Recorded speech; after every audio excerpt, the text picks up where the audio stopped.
जय हिंद। आज की क्लास में हम साइकोलॉजी टेस्ट सीरीज को सॉल्व करने वाले हैं।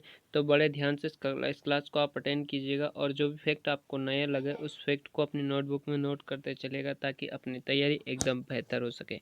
चलेगा साथियों, आज का पहला प्रश्न आपके सामने रहा कि दबाव के लिए जीवन घटनाओं की मापनी का निर्माण किस विद्वान के द्वारा किया गया है। दबाव के लिए जीवन घटनाओं की मापनी का निर्माण होम्स एम राय, किर्बी, गिलिगन या जेपी दास।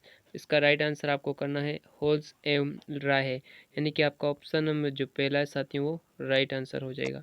नेक्स्ट देखिएगा, अत्यंत निपुणतापूर्ण अधिगम पद्धति जिस पर बांडुरा तथा वोल्टर ने बल दिया।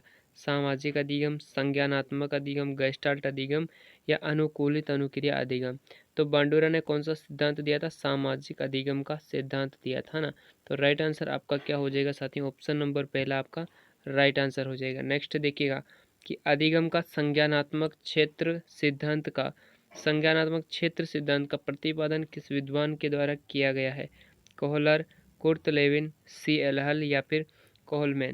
तो क्षेत्र सिद्धांत की अगर हम बात करें, फील्ड थ्योरी की अगर हम बात करें, तो यहाँ पर आपका राइट आंसर कौन सा हो जाएगा? ऑप्शन नंबर बी आपका राइट आंसर हो जाएगा, यानी कुर्ट लेविन अपना सही आंसर हो जाएगा। नेक्स्ट देखिएगा, सीखना ज्ञान निर्माण की प्रक्रिया क्या है? ज्ञान निर्माण की प्रक्रिया है, ये कथन किस परिप्रेक्ष्य का प्रतिनिधित्व करता है?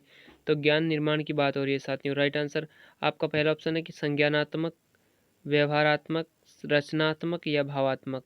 तो देखिएगा, ज्ञान निर्माण की बात हो रही है तो यहाँ आपका ऑप्शन नंबर जो सी है साथियों आपका करेक्ट आंसर हो जाएगा, यानी कि रचनात्मक, जिसको हम निर्मितवाद भी कहते हैं।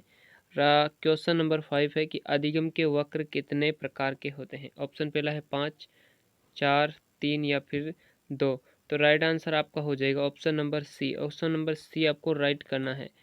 क्वेश्चन नंबर 6 है कि समानता, गुणवत्ता व परिमाण को भारतीय शिक्षा का दुर्गाहाई त्रिकोण किसने कहा था? B R Rao, JP Das, JP Nayak या फिर यशपाल।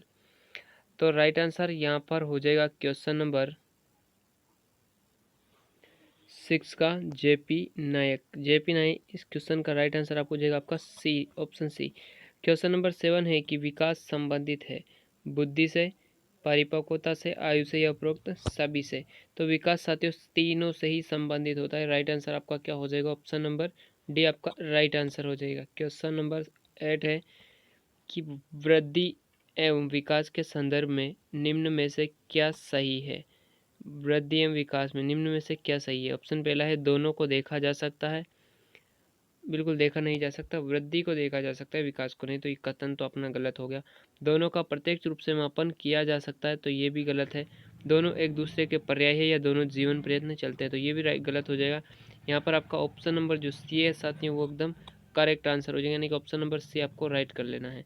क्वेश्चन नंबर 9 है कि अधिगमकर्ता के ज्ञानात्मक विकास हेतु प्रश्नोत्तर विधि का प्रयोग सर्वप्रथम किसने किया? सुकरात, अरस्तु, प्लेटो या जीन जैक्स रूसो। तो प्रश्नोत्तर विधि की बात हो रही है साथियों, तो राइट आंसर आपका क्या हो जाएगा? सुकरात आपका राइट आंसर हो जाएगा। ऑप्शन नंबर पहला आपको राइट करना है। क्वेश्चन नंबर 10 है कि एक विद्यार्थी परीक्षा में असफल हो जाता है, वह परीक्षक को दोष देता है, इस समायोजन युक्ति को क्या कहा जाता है? यानी कि नाच ना जाने आंगन टेढ़ा भी आपने सुना होगा, यानी कि खुद की गलतियां दूसरों पर थोपना। राइट आंसर क्या हो जाएगा? ऑप्शन नंबर बी आपका राइट आंसर हो जाएगा। इसको कहते हैं हम प्रक्षेपण। ओके, क्वेश्चन नंबर जो है कौन सा 11 है कि कौन सा कथन असत्य है? संवेग हमारी क्रिया को निर्देशित करता है, बिल्कुल। अधिगम अभ्यास प्रशिक्षण से संबंधित है, अधिगम परिपक्वता से संबंधित नहीं है, या अधिगम एक प्रक्रिया है? तो परिपक्वता से संबंधित बिल्कुल अधिगम होता है। तो राइट आंसर आपका क्या हो जाएगा साथियों? राइट आंसर आपका सी हो जाएगा। ये कथन क्या है साथियों? यहाँ पर असत्य है। क्वेश्चन नंबर 12 है कि आदतों के निर्माण में सबसे महत्वपूर्ण भूमिका जो होती है वो किसकी होती है? सबसे महत्वपूर्ण की पूछ रहा है तो क्या अभिभावकों की, शिक्षकों की, सहपाठियों की, उपरोक्त सभी की? अगर पूछता कि महत्वपूर्ण किसकी भूमिका होती है आदतों के निर्माण में, तो फिर राइट आंसर हो जाता है यहाँ पर डी। लेकिन पूछ रहा है सबसे महत्वपूर्ण, तो यहाँ पर हो जाएगा आपका नंबर ऑप्शन नंबर जो पहला है अभिभावकों की, वो क्या हो जाएगा? राइट हो जाएगा। नेक्स्ट क्वेश्चन देखिएगा कि हम अधिगम का अनुभव नहीं कर सकते हैं, हम केवल ये देख सकते हैं कि हम निरंतर सफलतापूर्वक आगे बढ़ता है। यह केवल वह निरंतर सफलतापूर्वक आगे बढ़ता है। इसका तात्पर्य है कि अधिगम अभ्यास का परिणाम है, अधिगम समायोजन है, अधिगम का प्रत्यक्ष निरीक्षण नहीं हो सकता या प्रत्यक्ष सजीव जो है वो एक अधिगम है। तो राइट, इस क्वेश्चन का राइट आंसर हो जाएगा ऑप्शन नंबर सी, अधिगम का प्रत्यक्ष निरीक्षण नहीं हो सकता है। क्वेश्चन नंबर देखिएगा 14 की एक अच्छे अधिगमकर्ता की प्रमुख विशेषता निम्न में से कौन सी है? इच्छा शक्ति, अवधान, शैक्षिक योग्यता या परिपक्वता।